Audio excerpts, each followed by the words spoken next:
বিসমিল্লাহির রহমানির রহিম। আসসালামু আলাইকুম। তস্করাস কিচেন থেকে আপনাদের জন্য আরেকটা রেসিপি নিয়ে এসেছি।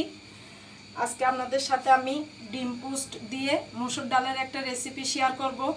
কিভাবে আমি ডিম পোস্ট দিয়ে মসুর ডালটা রান্না করছি সেটা আপনাদের সাথে শেয়ার করছি। আপনারা আমার সাথেই থাকুন। আমি প্রথমে পরিমাণ মতো তেল নিয়েছি,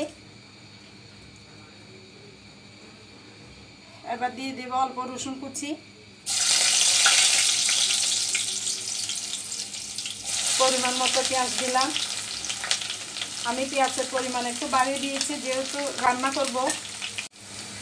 পরিমাণ মতো লবণ দিয়ে দিচ্ছি। লবণটা দিলে পেঁয়াজটা তাড়াতাড়ি নরম হয়ে যাবে লবণ দিলে। আমি যখন মশলার পেস্ট দিচ্ছি না, এখন আমি আগে হলুদের গুঁড়াটা দিয়ে সাথে সাথে একটু পানি দিয়ে দেব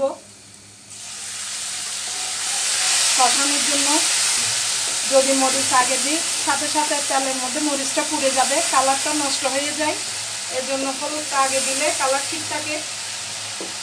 এবার দিয়ে দিচ্ছি 1 চামচ লাল মরিচের গুঁড়া। 2 মিনিট একটু কষিয়ে নিব। এটা আমার মশলা কষানো হয়ে গেছে। এবার নিয়েছি আমি 1 কাপ মসুর ডাল। এটার পরিমাণটা আপনারা যার যার পছন্দ মতো নেবেন। আমার যতটুকু প্রয়োজন আমি নিয়েছি। এটা যেহেতু একটু ঘন ডাল হবে ডিম পোস্টের সাথে, এজন্য ডালের পরিমাণটা একটু বাড়িয়ে দিয়েছি। এবার দিয়ে দেব পরিমাণ মতো পানি। ডালটা সিদ্ধ হওয়ার জন্য যতটুকু প্রয়োজন, পানি প্রয়োজন হলে আমি আবার পরে অ্যাড করব। এবার দিয়ে দিচ্ছি 4-5টা কাঁচামরিচ। এবার আমি আলাদা করে করে 3টা ডিম নিয়েছি, ভেঙে নিয়েছি। অল্প অল্প করে আমি লবণ দিলাম 1 চিমটি করে। এবারে সরাসরি দিয়ে দিব।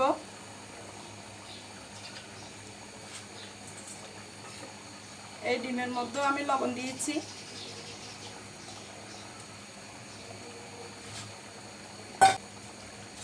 একদম নাড়াচাড়া করা যাবে না, অতটুকুতে ডিমটা জমাট বেঁধে যাবে।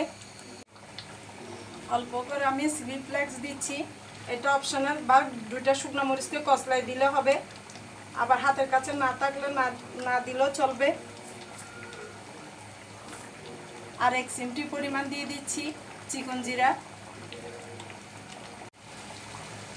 এবার দিয়ে দিচ্ছি 1/2 চামচ চিনি।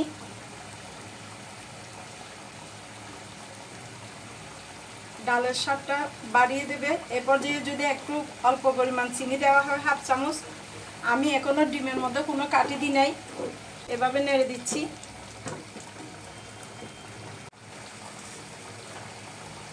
এবার দিয়ে দেব অল্প ধনিয়া পাতা।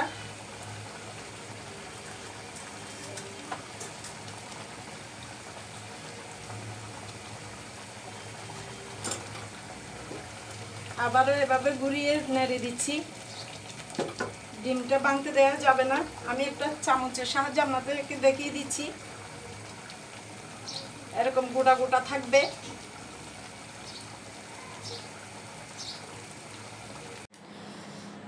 এই তো হয়ে গেল আমার ডিম পোস্ট দিয়ে মসুর ডাল। দেখতে এরকমই হয়েছে। মাশাআল্লাহ, আলহামদুলিল্লাহ, খুব সুন্দর হয়েছে। আপনারা একবার আমার মতো করে ট্রাই করে দেখবেন। হাতের কাছে ডিম আর মসুর ডাল থাকলে এভাবে করে রান্না করে নেওয়া যায়। আমার এই ডিম পোস্ট দিয়ে মসুর ডালের রেসিপিটা আপনাদের ভালো লেগে থাকলে আমার রেসিপিটাকে একটা লাইক দিবেন, কমেন্ট ও শেয়ার করে দেবেন যেন সবার কাছে পৌঁছে যায়। নতুন বন্ধু হয়ে থাকলে একটা সাবস্ক্রাইব আর ফলো দিয়ে আমার পাশেই থাকবেন। আপনাদের সবার সহযোগিতা প্রয়োজন। আজ এই পর্যন্তই। আল্লাহ হাফেজ। আসসালামু আলাইকুম।